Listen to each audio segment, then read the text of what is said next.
Hey everyone, welcome back to Eternal Archives, where we slow things down, breathe a little deeper, and wander through the stories that history left behind for us. Before we begin, take a moment for yourself.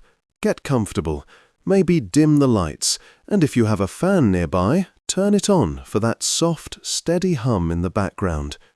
If you're here to unwind, to fall asleep, or to escape your thoughts for a while, you're in the right place. Tonight, we're exploring something old, something powerful, and something wrapped in both truth and myth. A figure feared by enemies, respected by warriors, and surrounded by legends that still echo through the centuries. The Viking Berserker. These warriors were known for their incredible strength and the strange, wild state they entered in battle.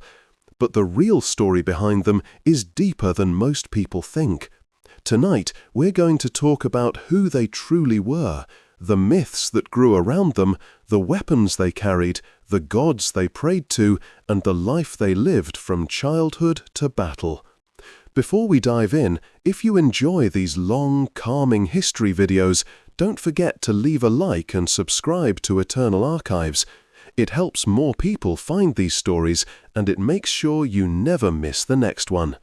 All right, settle in, breathe, let the world outside fade a little, and let's begin our journey into the life of a berserker.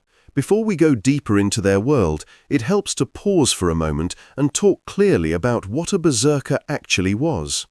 A lot of people imagine a huge Viking charging into battle with wild eyes and no fear at all. That picture is dramatic, but the truth behind these warriors is calmer and much more human. A berserker wasn't born with the title. He wasn't a different type of Viking, and he didn't spend every moment of his life in a rage.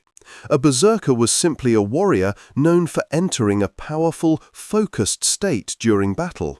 In this state, he became braver, stronger, and harder to intimidate.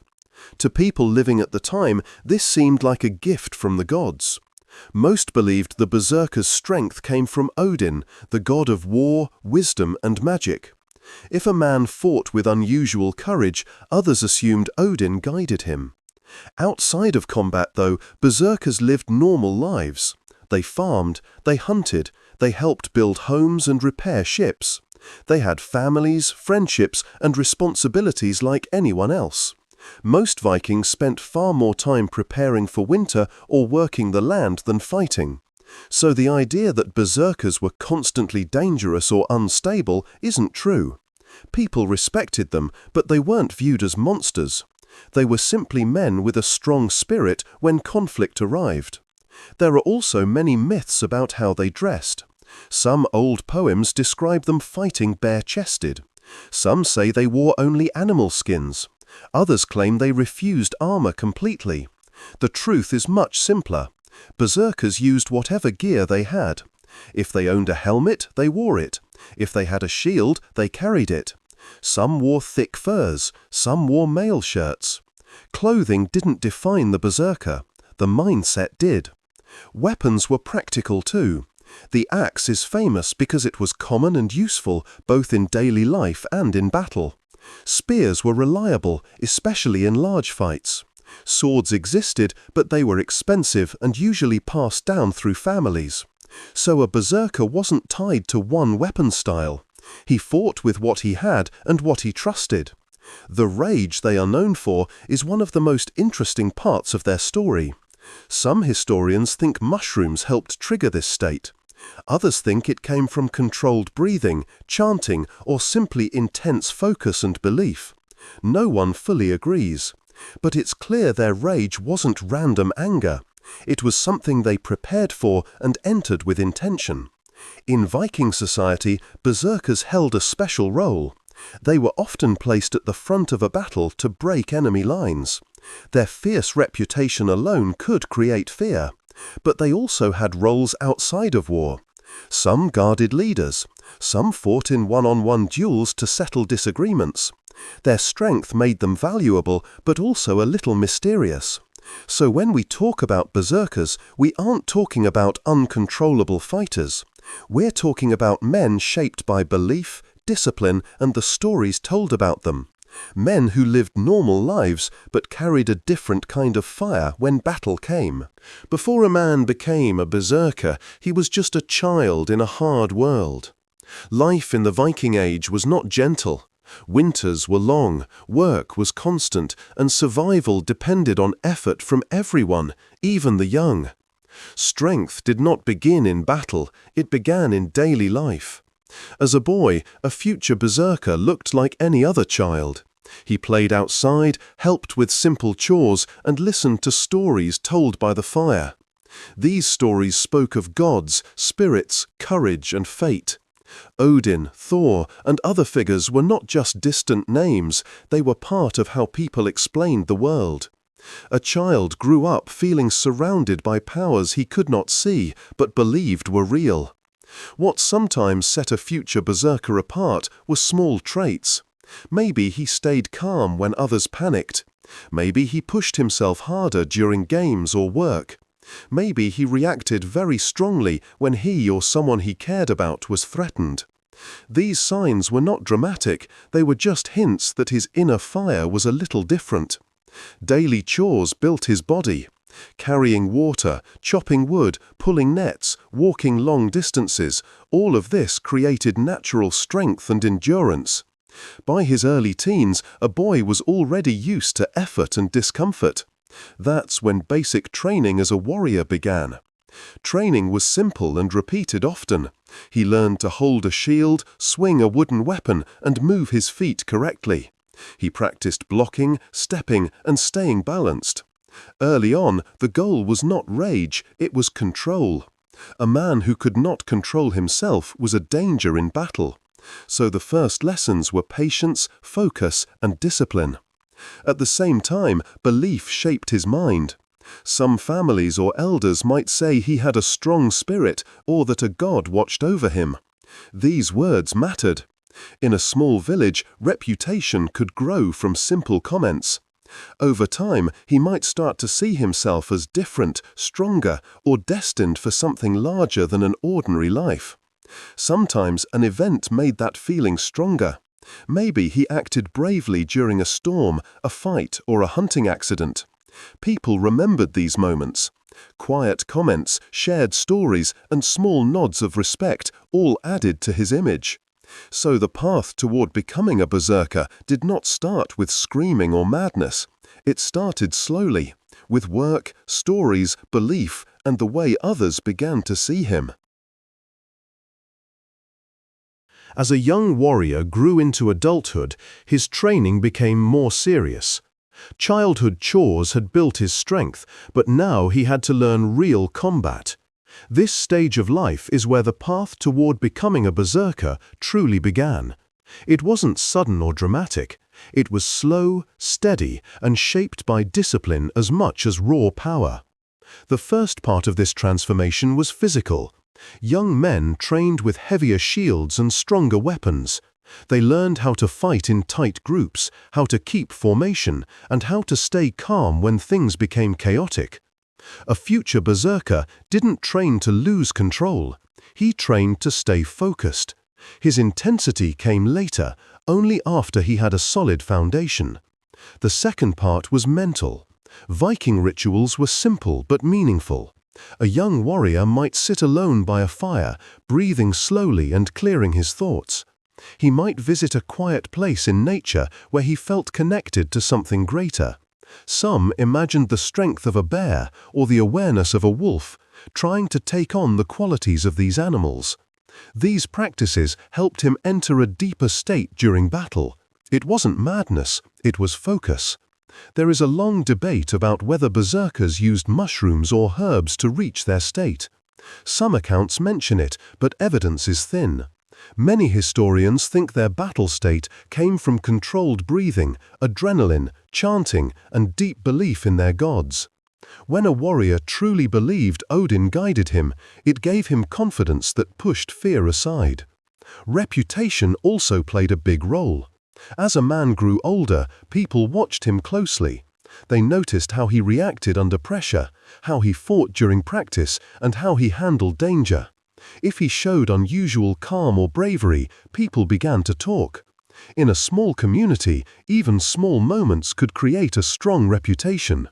Once people began to see him as someone different, he often grew into that role even more. By the time he reached adulthood, the young warrior wasn't a berserker because he claimed the title. He became one because the people around him believed he carried something powerful inside him, and because he learned to control that power. So the berserker state wasn't born from chaos. It came from training, belief, discipline, and the reputation that slowly shaped the man. When people imagine berserkers in battle, they often picture wild chaos. But in reality, their role had structure and purpose. A berserker wasn't just thrown into a fight randomly. He was used at the moments where his presence mattered most. A berserker's main advantage wasn't just strength, it was his mindset. When battle began, he entered a focused state where fear dropped away and the world seemed sharper. Others described this as rage, but for the berserker, it likely felt more like complete clarity, moving forward without hesitation. They were usually placed at the front of the formation. Their job was simple but dangerous: break the enemy line. A fearless warrior charging forward could create panic, and once panic spread, the enemy's formation weakened. This made it easier for the rest of the Viking warriors to push in behind them. A berserker didn't fight completely alone. Other warriors supported him from the sides, following the opening he created. This teamwork turned his intensity into a real advantage instead of reckless danger. Their fighting style changed depending on their weapon. With an axe, they used heavy, forceful strikes.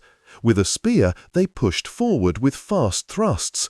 With a sword, they moved more precisely and with better control. The important part wasn't the weapon, but the commitment behind every move. A berserker fought as if nothing else existed, and that energy created fear in anyone standing in front of him. Other Vikings felt different things about berserkers. Many respected them deeply. Their courage made them valuable during raids and battles, but some felt uneasy around them. Their intensity set them apart, and not everyone understood the mindset that allowed a man to enter such a focused state. Still, outside of battle, berserkers lived normal lives. They worked, laughed, and ate with everyone else. The berserk feeling only appeared during combat. This made them reliable rather than dangerous. Leaders valued them for one clear reason: a berserker could inspire an entire group. When he stepped forward, it signaled that the real fight was about to begin. It raised the confidence of allies and shook the confidence of enemies. So despite the dramatic stories, a berserker's strength wasn't uncontrolled chaos. It was focus, belief, and determination, used at the exact moments where it mattered most. When people imagine a berserker, they often think of a giant man covered in fur with no armor at all. But real berserkers used equipment that was simple and practical. They fought with what they had, not with dramatic outfits from stories. The axe is the weapon most people think of, and for good reason. Axes were common in Viking life. A man used one at home and in battle, so it was familiar and easy to trust. A strong swing from an axe could push an enemy back, which fit the berserker's aggressive style. Spears were also widely used. They were light, easy to control, and very effective in large fights. Even though movies don't show Vikings using spears often, they were one of the most realistic and useful weapons on the battlefield. Swords existed, but they were rare. Only wealthier warriors owned them. If a berserker used a sword, it was simply because that was the weapon he had access to. Armor is where many myths appear. Some stories say berserkers fought naked or only wore animal skins. But fighting without protection would be dangerous, so most warriors wore whatever they could afford. This usually meant thick clothing, leather layers, or fur. Real metal armor was expensive, so not everyone had it. The idea of wearing a bear or wolf skin likely came from old poems. These stories wanted to show the spirit of the animal inside the warrior, not necessarily describe exact clothing. So the truth is simple. Berserkers used normal weapons and normal armor for their time.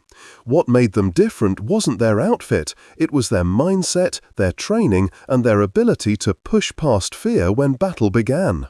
One of the most famous parts of the Berserker legend is the rage they were said to enter before battle. Stories describe them as shaking, growling, biting shields, and fighting with unbelievable strength. Over time, these descriptions grew larger and more dramatic, but the truth behind the Berserker state is more controlled and more human than most people expect. The Berserker rage was not mindless madness. It was a trained state of focus. When battle began, a Berserker pushed himself into a level of intensity that most people never experienced. Fear faded, hesitation disappeared, and the world felt sharper. This wasn't random anger. It was something he prepared for through breathing, belief, and mental discipline. Old writings say some berserkers used mushrooms to enter this state. The most common guess is the red amanita mushroom, but there is no solid proof. Many scholars think this idea became popular because people wanted a simple explanation for something that was actually psychological. Mushrooms might have been used by a few individuals, but they were not required. Most likely, the berserker state came from adrenaline, chanting, strong emotions, and the belief that a god, often Odin, was guiding them. Belief played a major role. When a warrior truly thought Odin watched over him, he felt protected. That feeling alone can remove fear. For a man who already trained hard and pushed himself physically, this belief created a powerful combination. The mind and body worked together to create the intense state people later described as going berserk. There may have also been simple techniques involved. Deep breathing can raise adrenaline. Repeated movements or chanting can help someone enter a focused mindset. Even modern athletes and soldiers use similar methods to prepare for high-stress situations. A berserker likely used the same natural reactions, but within the spiritual framework of his culture. The stories about shaking or biting shields may not have meant literal insanity. Instead, they might have described the physical effects of adrenaline. Heavy breathing, trembling muscles, and a strong desire to release energy are all natural reactions to extreme stress and excitement. What looked frightening to an outsider might have felt normal to the warrior experiencing it. So the berserker rage wasn't supernatural, it wasn't madness. It was a powerful mix of belief, preparation, and physical reaction. What made berserkers special was not that they lost control, but that they controlled their fear so completely that it looked like something otherworldly. Outside of battle, a berserker lived a life that might surprise people today. He wasn't always fighting, roaring, or preparing for war. Most of the time, he was simply part of the community. He worked, traded, helped with chores, hunted for food, and lived among everyone else. In daily life, he looked more like a hard-working villager than a legendary warrior. Still, people viewed him differently. A berserker carried a reputation that followed him everywhere. Others respected him because of his courage and his ability to face danger without fear. In a world where survival depended on strength and confidence, having someone like that in the community was comforting. People valued him not only for battle, but also for protection, guidance, and leadership during difficult times. But respect came with caution. Some villagers felt uneasy around berserkers. Their intensity set them apart, and stories about their battle state made people careful with them. A berserker wasn't feared in a hostile way. He was simply treated with a quiet awareness. People knew he carried something powerful inside him. They also knew he had learned to control it, which helped calm many of their concerns. Berserkers sometimes served as bodyguards for local leaders or jarls. Their presence alone made others think twice before causing trouble. If a leader needed someone loyal and brave standing by their side, a berserker was the ideal choice. In some areas, they were also asked to settle disputes through single combat. Their strength gave weight to their judgments, and their reputation made people accept the outcome. They were also symbols of spiritual strength. Many believed berserkers were connected to Odin, the god of war and wisdom. This belief gave them a certain authority. People saw them not just as fighters, but as men who carried a deeper understanding of fate, courage, and sacrifice.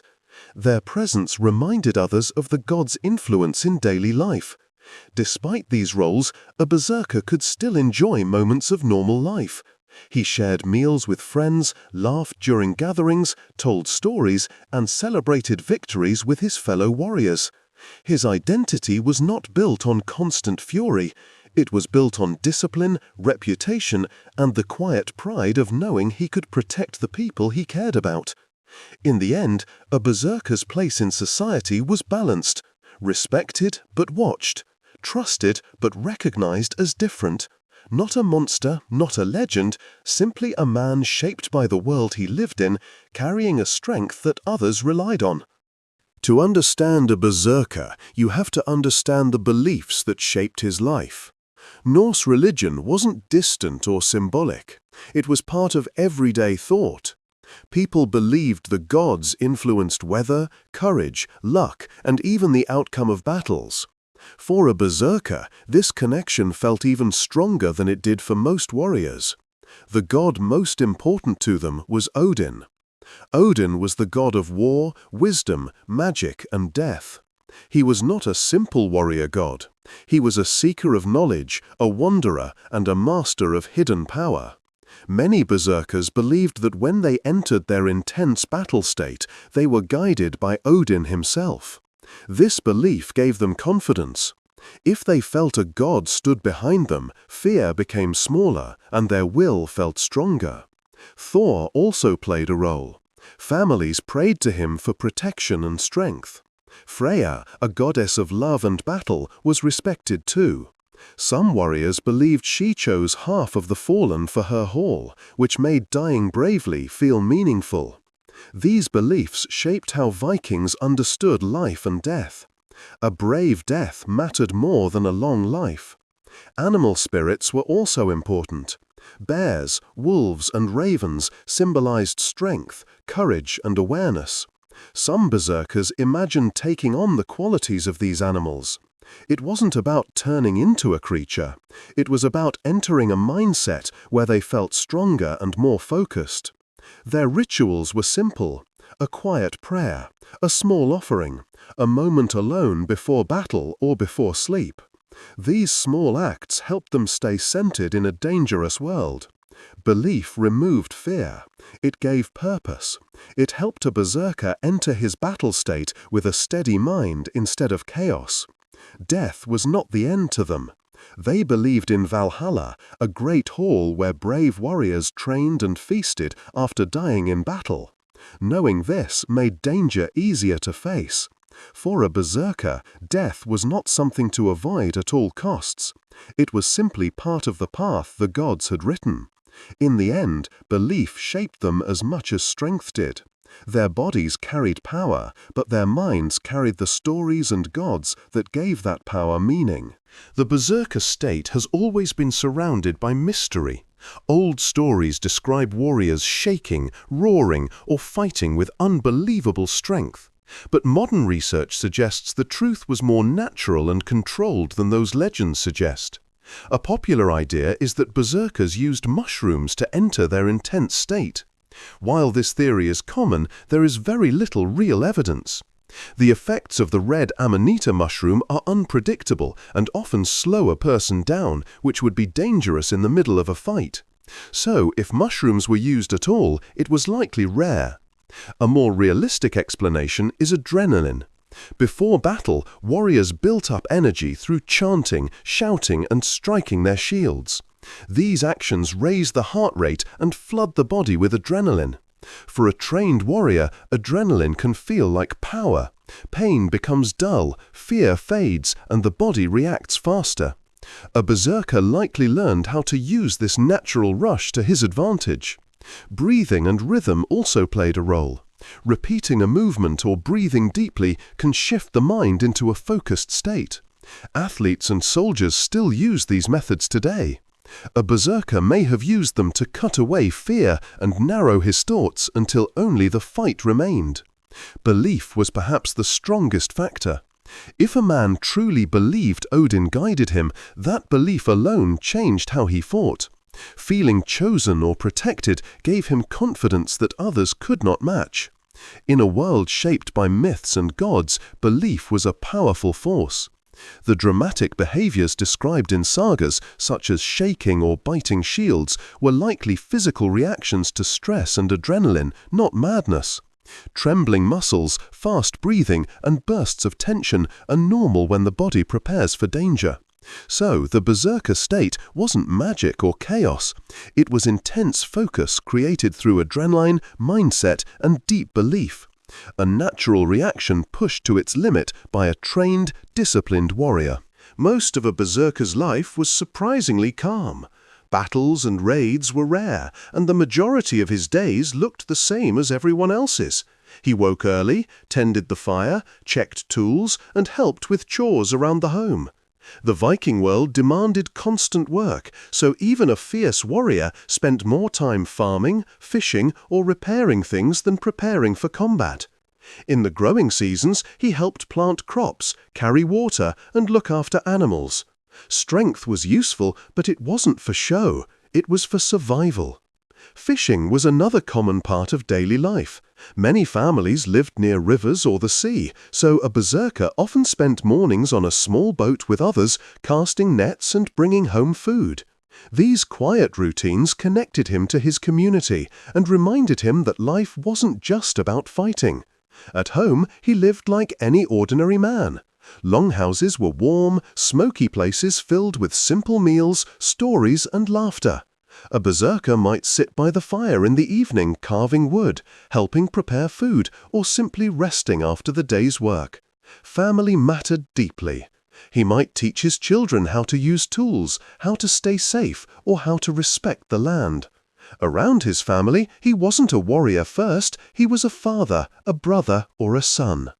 Travel was another part of normal life. He walked between villages, visited relatives, and joined others on short journeys for trade or gatherings. These trips were peaceful and gave him time to think. Training happened, but not constantly. A berserker might spend a short part of the day practicing with weapons or running drills, but once training ended, he returned to ordinary tasks again. He didn't live in a constant state of intensity. He lived in the same rhythm as everyone else, working, resting, helping the community, and finding moments of peace in a hard world. So even though stories focus on his fury, most of his life was shaped by quiet routines, shared work, and simple moments that grounded him. When the longship finally reached its target, the calm of the journey turned into a tight, focused silence. Shapes of houses came into view, and every warrior knew the next few minutes would decide everything. A berserker did not roar yet. He stood with the others, breathing slowly and saving his strength for the moment it truly mattered. As the ship neared the shore, the men rowed softly to stay unseen. The only sounds were the creak of wood and the splash of the oars. Each warrior checked his weapon one last time. A berserker did the same, not from fear, but from habit. When the longship slid onto the beach, speed became everything. The men stepped into the shallow water and moved onto land quickly. Surprise was their greatest weapon. A berserker took his place at the front, not because he was wild, but because this was where he was most useful. Seeing him there reminded the others that someone among them would not hesitate when the clash came. As they neared the first buildings, the world seemed strangely quiet. A barking dog, a creaking door, the pull of the wind on grass, all of it felt louder than it should. Tension sharpened every sense. For the berserker, this was the last breath before a leap. His breathing slowed, his focus narrowed. The fire inside him, quiet during the journey, began to rise. The change came when the first shout rang out, or when the leader finally gave the order to attack. In that instant, the Berserker moved. Doubt fell away, fear slipped aside. The first crash of shields and blades broke the silence, and in that opening moment he drove into the enemy line, turning silent approach into full battle. When the first clash of the raid settled into full combat, the battlefield changed from sharp tension to rolling chaos. Warriors pushed forward, shields pressed against shields, weapons swinging in tight spaces where every mistake could be fatal. In the middle of this, the Berserker became something different from the others. He didn't fight with wild, uncontrolled anger. Instead, he fought with a clarity that came from training, belief, and the intense focus he entered the moment the attack began. His movements were heavy, fast, and fully committed, driving him deeper into the enemy lines. Each strike from him had purpose. He wasn't trying to look terrifying, he was trying to break the enemy's rhythm. When he pushed forward, others gained the courage to move behind him, turning a single opening into a wider gap. The sound around him became a blur of metal, shouting, and footsteps, but inside his mind, everything felt narrowed to one clear task. Keep moving, keep pushing, keep the enemy on the defensive. In these moments, enemies often hesitated. Seeing a warrior who didn't flinch, who didn't step back, and who met every strike with twice the force shook their confidence. Some turned away, some backed up. Even a small hesitation in a tight formation created openings his allies could use. A Berserker noticed these changes instantly and pressed into them. He did not think about fear or pain. The battle state pushed those thoughts aside, letting instinct and discipline guide his actions. As the fight reached its peak, he served as the center of momentum for his group. When he advanced, the entire line advanced. When he broke through a defender, space opened for others to follow. Even in the chaos, he never lost control of himself. His focus stayed sharp, anchored by breath, training, and the belief that the gods watched over him. And for the warriors beside him, fighting near a Berserker often made the impossible feel achievable. His presence reminded them that strength was not just physical. It was also the confidence to move forward in the middle of fear. When the fighting finally slowed and the enemy began to fall back, the energy of the battle shifted again. The sharp intensity that carried the warriors forward started to fade, replaced by a heavy, quiet exhaustion. For most fighters, the end of a battle brought relief, but for a Berserker, it came with something deeper. As the last enemy fell or retreated, he didn't roar in victory or celebrate. Instead, he often stood still for a moment, letting his breath catch up to the rest of his body. The focused state that drove him through the chaos didn't disappear instantly. It drained slowly, like a fire cooling after burning at its peak. His hands might shake, not from fear, but from the sudden drop in adrenaline. The world around him, which felt sharp and narrow during the fight, widened again. Sounds returned in full. The breathing of his companions, the cries of the wounded, the distant crackling of flames, or the rustling wind. This shift could feel overwhelming after so much intensity. Many Berserkers needed a moment alone, stepping away from the noise to let their minds settle. The battle state took energy and emotion from them, and once it ended, a kind of emptiness settled in, a quiet crash that reminded them they were human again.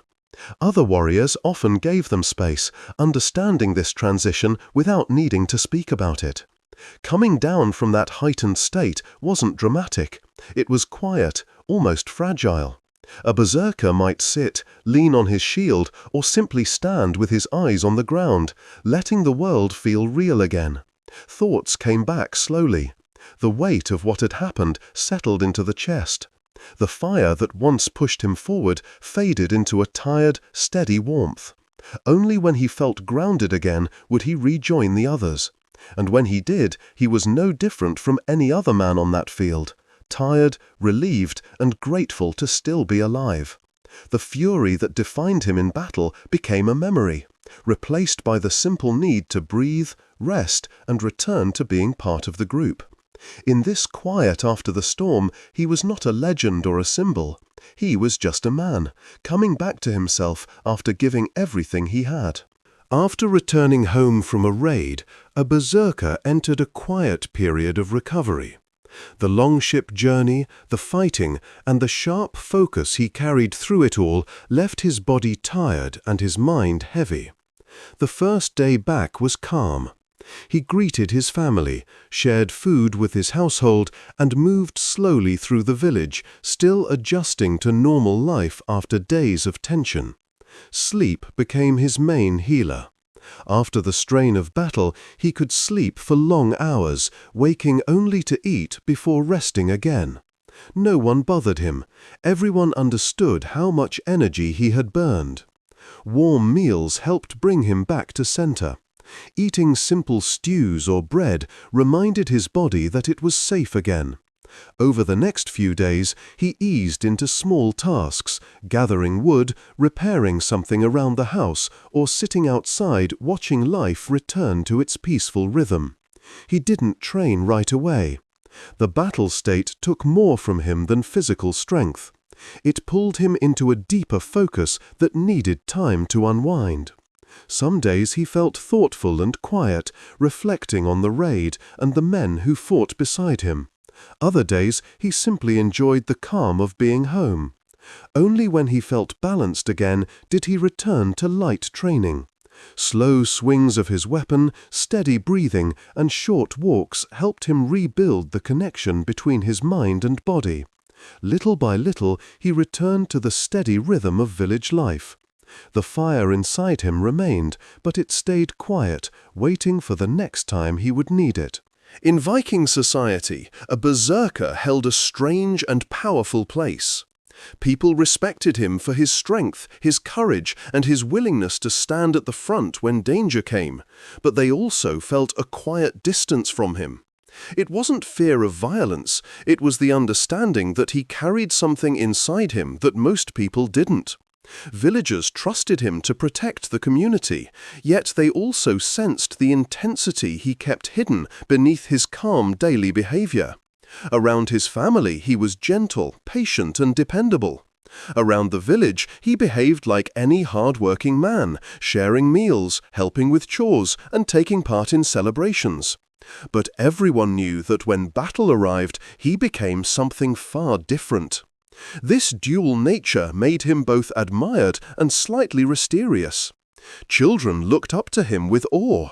Warriors respected him as someone who pushed past normal limits. Elders valued him for the protection he offered, but also understood the weight he carried. Despite the stories told about berserkers losing control, most people saw them as disciplined and honorable. Their strength was not chaotic, it was directed toward defending their own. This made them important members of their communities, especially during times of danger. Yet, even with that importance, a berserker often lived with a quiet separation, not because others pushed him away, but because he did not easily share the inner battles he experienced. He carried his intensity alone, revealing it only when the village needed him most. Training to become a berserker was not a single path or a formal school. It was a gradual shaping of the mind and body through years of discipline, hard work, and personal belief. A young warrior didn't wake up one day and decide he was a berserker. Instead, he trained like any other fighter at first, learning to handle weapons, build strength, and understand the rhythm of battle. What set him apart came later, through deeper conditioning. A future berserker learned how to breathe through stress, how to push past fear, and how to steady his mind when danger closed in. Many practiced long hours alone, swinging their weapons in open fields or forests until their movements felt like instinct. Physical training was only one side of it. Mental training mattered just as much. He learned how to enter a sharp state of focus, how to let go of hesitation, and how to push himself further than others could. Some used chanting, steady breathing, or repeated motions to build this mindset. Others drew strength from their belief in Odin or from the spirit of an animal they admired. Over time, these habits shaped a deeper inner fire. A berserker also trained his endurance. Long runs, heavy lifting, and practicing in harsh weather helped him stay strong during raids. The cold, the heat, and the long hours on the sea could break a weak mind, but a berserker trained to stay steady through all of it. By the time he reached adulthood, his strength came from more than muscle. It came from discipline, confidence, and the ability to shift into a focused state when danger arrived. This balance of mind and body is what truly separated a berserker from an ordinary warrior. Being a berserker came with strength, but it also came with quiet burdens that most people never saw. The reputation of being fearless often made others assume he felt no worry or doubt, yet inside he carried just as many emotions as anyone else, sometimes even more. People looked to him during danger, expecting him to step forward without hesitation. That expectation created pressure, a constant reminder that he could not show weakness. Even when he felt uncertain or tired, he kept those feelings to himself. A berserker was admired, but the admiration came with distance. Villagers respected him deeply, but many did not fully understand him. They saw the warrior, not the man living behind the title. This sometimes made him feel separate from the everyday world, especially during quiet moments when others relaxed easily while he still carried the memories of battle. The emotional crash after combat could be heavy. The intensity he used in battle faded into quiet exhaustion that left him feeling empty for a while. He didn't talk about it, not because he wanted to hide it, but because there were no simple words to explain the shift he experienced. Some nights he lay awake thinking of the raids, the men who fell beside him, or the weight of being expected to survive every fight. Isolation wasn't forced on him, but it grew naturally from the role he played.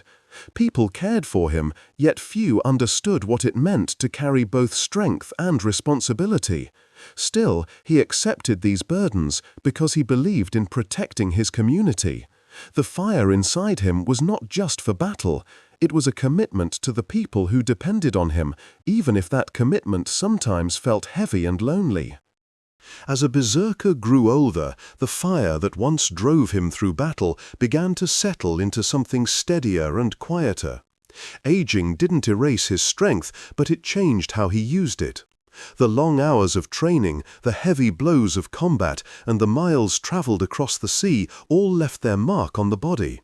Instead of pushing himself into the center of every fight, he shifted into a role of guidance. Younger warriors came to him for advice, wanting to understand how he built his focus and how he faced fear. He rarely spoke in long explanations. Instead, he taught through simple lessons: steady breathing, controlled movements, and the importance of discipline. He showed them how to read the rhythm of a fight, how to stay calm before danger, and how to carry strength without letting it consume them. His presence alone became a form of teaching. People watched the way he worked, the calmness he carried, and the respect he offered others. Even without the fierce battle state, he still had a powerful presence.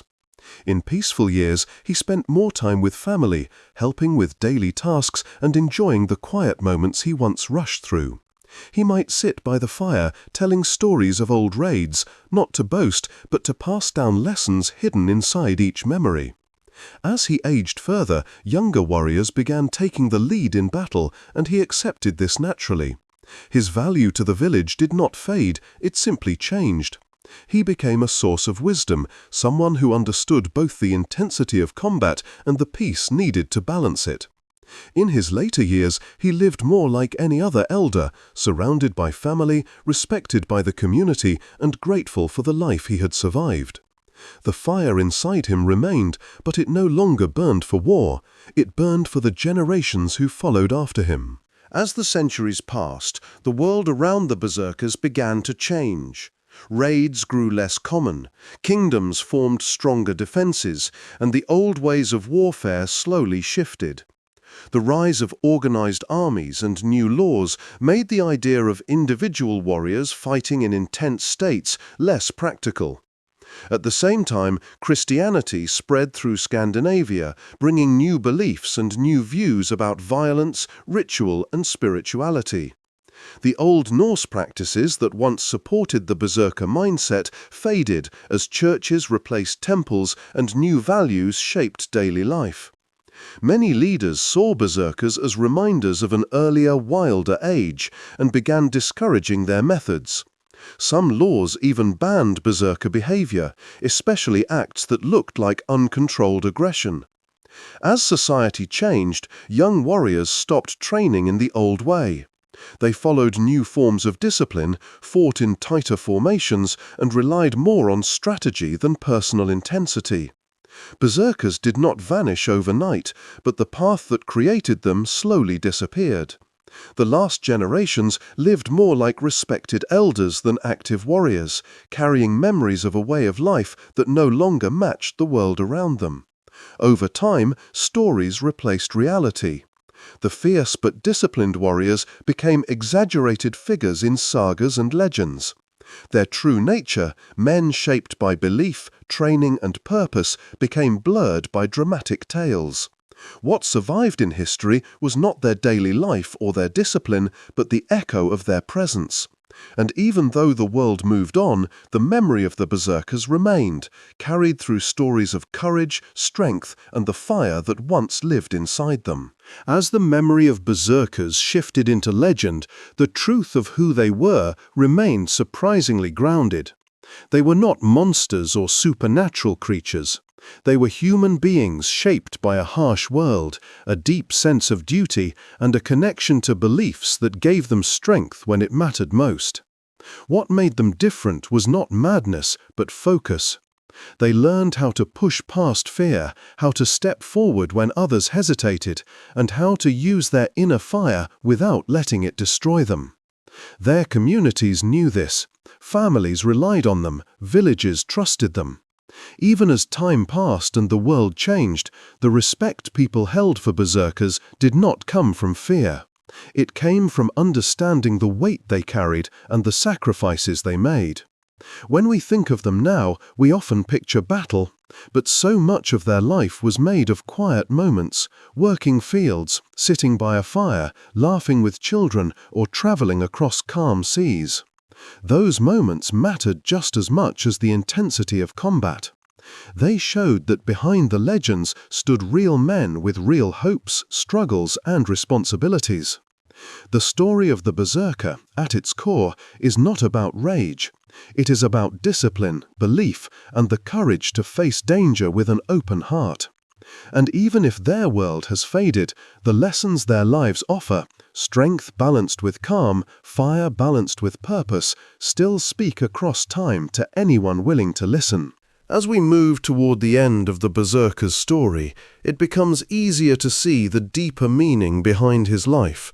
Beyond the battles, the raids, and the intense moments that shaped his legend, there was a quieter truth running beneath everything he did. A Berserker lived with purpose. He understood the value of discipline, the strength found in belief, and the balance between fire and calm. His life was not defined only by violence. It was defined by the way he carried himself through the world.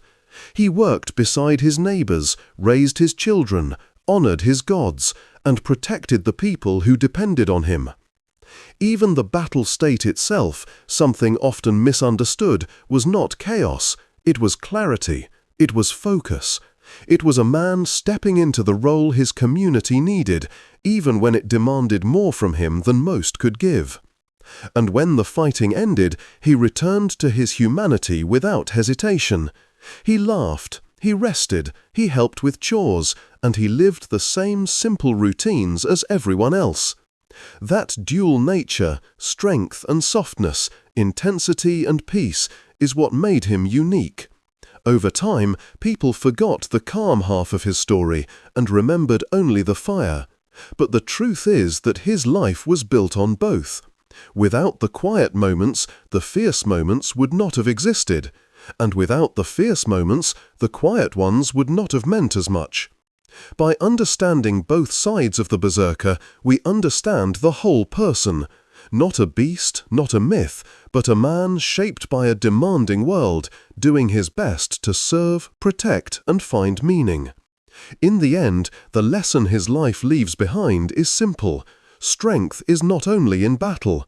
It is also in the calm that follows, the responsibility we carry, and the purpose we choose. In the end, the lesson his life leaves behind is simple. Strength is not only in battle. It is also in the calm that follows, the responsibility we carry, and the purpose we choose. The story of the Berserker stretches far beyond the battles people often imagine. When we look back at his life as a whole, we see a man shaped by discipline, belief, and a deep responsibility to protect the people around him. His early years were filled with training, learning how to control fear, how to build strength, and how to sharpen his mind as carefully as he sharpened his axe. He learned the rituals and beliefs that grounded him, drawing courage from the gods he worshipped and the traditions passed down through generations. Most of his days were calm and ordinary. He worked the land, helped his family, traveled between villages, and lived in the steady rhythm of daily life. But when danger came, he stepped forward with a focus that set him apart. His battle state was not madness, it was clarity built through years of practice and trust in something greater than himself. After the clash ended, he felt the emotional crash, the quiet heaviness that followed intense moments. He carried burdens others never saw, yet he returned home with patience, rebuilding himself through rest, family, and simple routines. As he aged, he shifted into a role of guidance, passing down wisdom to younger warriors, and over time his world changed. Raids faded, laws shifted, and the old beliefs blended into history. What remained was not the wild creature described in later stories, but the real man behind the legend, disciplined, loyal, human, and far more balanced than the myths ever showed. The journey through the life of a berserker reminds us that strength is not found only in moments of fire. It is found in the quiet hours, in the steady work, and in the way a person carries their purpose. The berserker lived a life shaped by contrast. Calm days in the village and intense moments in battle. Deep belief balanced with simple routines, and a fierce heart softened by family and community. His world may be gone, but the lessons remain. Courage does not always roar, sometimes it whispers.